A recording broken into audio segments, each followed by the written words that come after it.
What it is and what it do.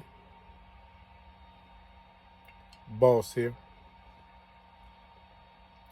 And I had a question that was on my mind. It's after 1 o'clock in the morning. I think I stayed too amped to make my delivery, so I felt I'd come on and ask it abroad, put it out there, see if it got other people's minds to consider it the way I do. Do you believe that some people, black, white, blue, or pink,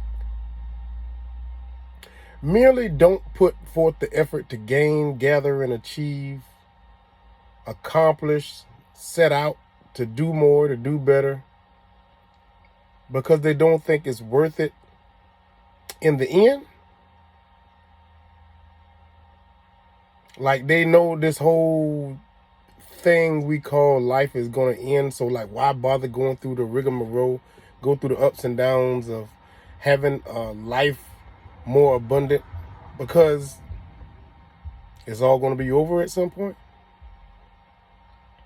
Do you think that's why some people have settled on life, have settled to live life in mediocrity?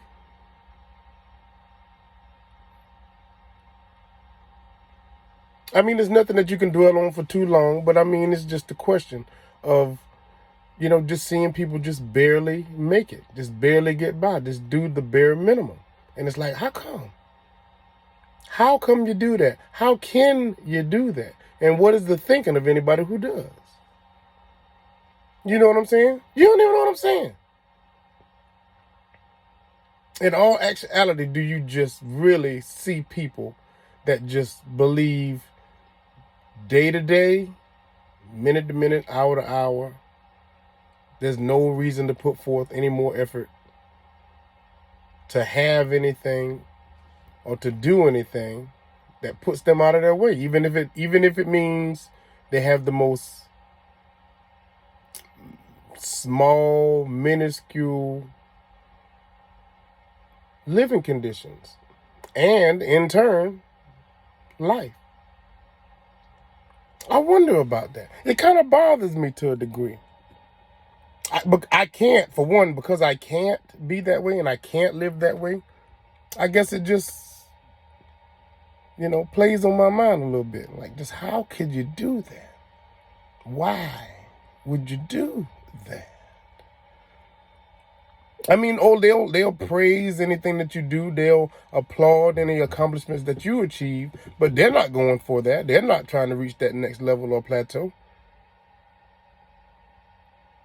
Anything you see at that point in that stage, that's how you're going to probably see them in any other stage or any other phase of life.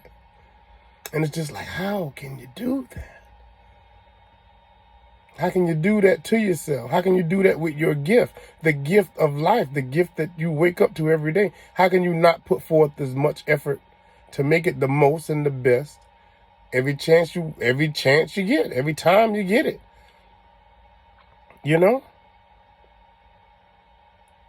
And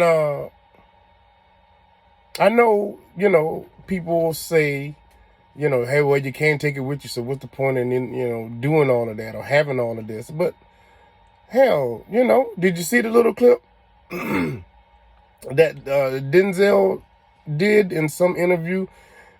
You can't take it with you in the end, but you could leave it. You can't take it with you, but you could leave it. But at some point, that would mean you'd have to have it. You'd have to have it. Once you have it, once you've gained it, once you've achieved those goals and you made those accomplishments, acquired those things, those better things in life, those better, fruit of your labor, once you've gained those things, then you can leave them to whoever you'd like and let them enjoy them or give them a leg up to do it with. If you don't have kids, then maybe not your kids, but maybe your loved ones, somebody you love, cared about, maybe somebody that supported you. If you have them, then you can leave them. You can leave them to whoever you so choose. But you'd have to have them first. You'd have to get them first. If you never had it, that means you lived without it, though you'd prefer to have it. But you've done nothing to get it. What kind of life is that? What kind of life is that? Do you know? Can I talk to you first? Let me talk to you first. Do you know these people, or do you know people that they may make a comment if they see you praying, or see you praying often, or maybe you were saying grace and your grace ran a little long, and then they're looking at you waiting for you to, raise your head back up, or, conclude your prayer before your food, or your grace before your food, or whatever. And they're like, they say something to you like, oh, you was doing a grace, you was praying. Yeah, so what? So what might have started out for me, and it happens to me a lot, but the comments don't happen as often, but I've had it said to me, like I've raised my head from grace, and like people looking at me as if you went over the grace saying period. No, I didn't. I was giving thanks for the food that I'm about to receive, and I wanted it to be used to the nourishment of my body. And I just thought more of other things to be thankful for as I sat at the meal that I'm prepared to eat and enjoy and have been gifted with. And am so thankful for. It ain't got to be Thanksgiving. It can be then any meal. I don't go to the place, but just for the sake of relating to people who do, it could be sitting at a double cheeseburger. I said grace too long over this double cheeseburger. One thing for sure, two things for certain. I have had a cheeseburger before. I have enjoyed a cheeseburger before. But one thing I'm not so certain of, because I can't be, and one thing I'm not so sure of, because I also cannot be, is that I don't know when I'll have my next cheeseburger. I don't know when I have my next meal, and I'm not guaranteed to have it. And when will it be?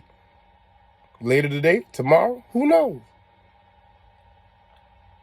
So being grateful may cause me to continue giving thanks beyond what I might have thought I did. But in the midst of saying what I was thankful for, I just became more passionate about the other things that I'm thankful for and the people that I'm enjoying this meal with and this time with. And next thing you know, I'm thankful for the fact that I have it and praying for those who may not. Now I'm praying, okay, well, grace ran long, but that's okay. That's okay. That's okay. I don't put no time limit on it, nor should you, because thank God, God didn't put a time limit on me. So ain't no use to count my blessings for me because you don't know what I'm thankful for. But I know, and I can't always get it all out. And I don't know what to tell you. I don't know what's going on in your life. I found $1 on the ground, and I said, "Oh Lord, thank you." You ain't never had $1 before? Well, I got this one, but I don't know when I have my next one. And I don't know if I'll have another one. That dollar today might be the last dollar I see for 2-3 weeks. But I was blessed to have this one. So I'm going to give thanks for this one. And I'm going to give thanks right now. Sorry if it offends you. Sorry if it rubs you the wrong way. Follow if that seems a little extreme to give thanks for something that you consider to be so small. Well, maybe you got money like that.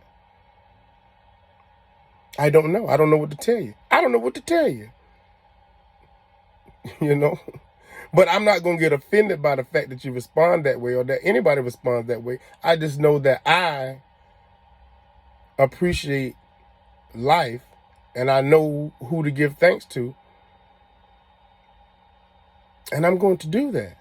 If you have a problem with that, then you can kiss my hell and go to ass. That's you.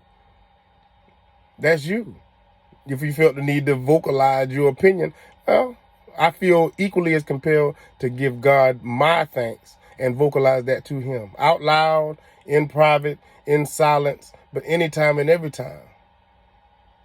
Because the opportunity didn't have to be there for me, but because it has, and because he did, I will give thanks and I will give praise.